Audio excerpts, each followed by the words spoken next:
రాజ్ కసిరెడ్డిని పార్టీలో వ్యక్తులు నాకు పరిచయం చేయడం జరిగింది. 2017-18లో అనుకుంటా రాజ్ కసిరెడ్డి పార్టీలోకి వచ్చారు. అతను ఒక తెలివైనటువంటి క్రిమినల్, ఆ క్రిమినల్ మైండ్ సెట్ ఉండేటటువంటి వ్యక్తి.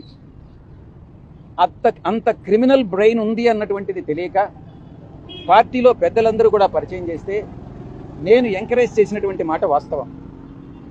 నేను అబద్ధం చెప్పదలుచుకోలే. మొట్టమొదటిగా అతనికి ఎన్ఆర్ఐ విభాగం అప్పగించా. ఆ తరువాత సోషల్ మీడియా చూసుకోమని చెప్పా.